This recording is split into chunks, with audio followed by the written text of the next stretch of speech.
Hi Lubach, mijn naam is Arjen. We hebben een geweldige show vandaag. Alex Klaassen komt langs. Dat is toch gezellig? Ik heb hier zo. Tex de Wit die gaat ons alles vertellen over lokale partijen. Maar we gaan eerst even naar het Midden-Oosten. Naar de straat van Hormuz. Want daar schiet Iran nog steeds met raketten en drones op passerende schepen. In de straat van Hormuz, belangrijke doorvoerstraat, is een vrachtschip geraakt door een nog onbekend projectiel. Het schip staat in brand en de bemanning heeft om hulp gevraagd. Ja, er zijn vandaag al 3 schepen geraakt. Dit is er eentje. Moet je kijken, een gat in de romp, overal rook. En volgens de berichten zitten er nog 3 bemanningsleden vast in de machinekamer. Ik denk dat zelfs de schrijvers van het Sinterklaasjournaal denken... is dit nog wel leuk voor kinderen? Maar Iran schiet dus nog steeds op alles wat daar vaart. En daardoor zijn de wereldwijde olie- en gasprijzen keihard gestegen. Bij Nederlandse automobilisten leidt dat tot grote paniek. Maar er zijn ook landen, daar zijn echt tekorten aan olie of gas. Veel landen, zoals hier in Bangladesh, sluiten hun scholen om zo het gebruik van olie en elektriciteit te beperken. Ook werkweken worden aangepast.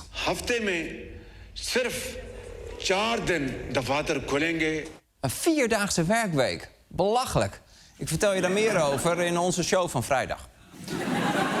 Oh nee, wacht. Oké, maar goed.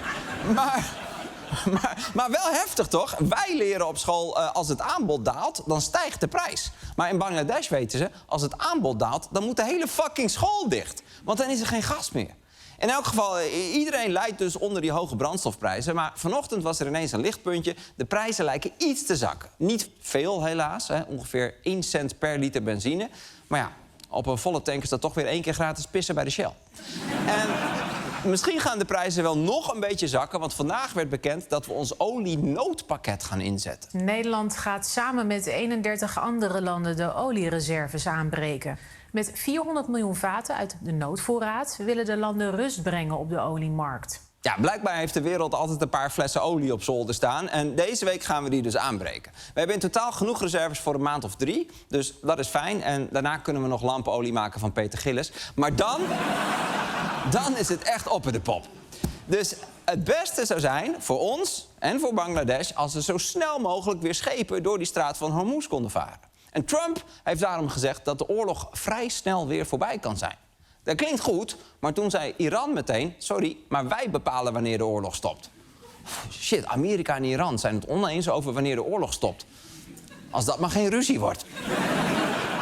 En Iran zegt ook, we laten geen liter olie meer passeren. Nou, hoe reageerde Trump daarop? But over the weekend, Trump told the oil tankers to show some guts and start sailing. Gewoon gaan varen?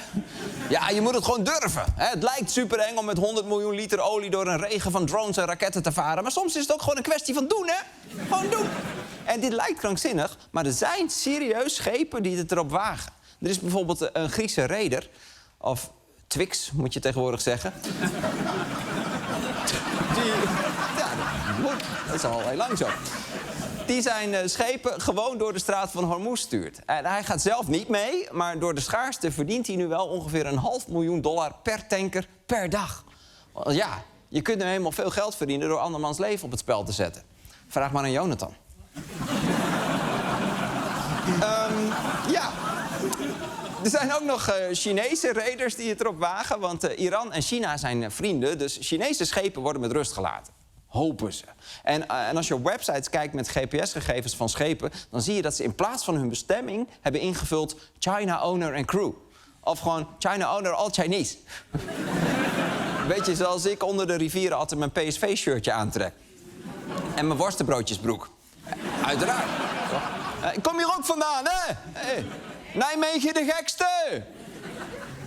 Maar voor Trump is het dus best een gekke situatie. Want hij wil die oorlog winnen, maar hij wil niet de hele wereldeconomie naar de knoppen helpen. Wat wel weer fijn is, volgens Trump is er in Amerika geen probleem. It affects other countries much more than it does the United States. We have Venezuela now as our new partner, great partner. It worked out so wonderful. And it's a massive source of oil, gas, everything. We're in a very good position, but very unfair to other parts of the world.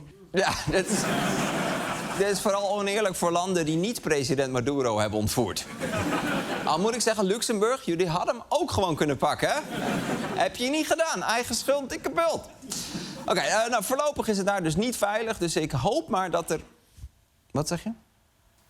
Oh, ik hoor dat er toch een schip nog een poging aan het doen is. Kunnen we even kijken? Kunnen we daar naar kijken? Oh, nee. Oh, nee, toch? Nee, niet... Nee! De stoomboot! Ze waren al naar bed.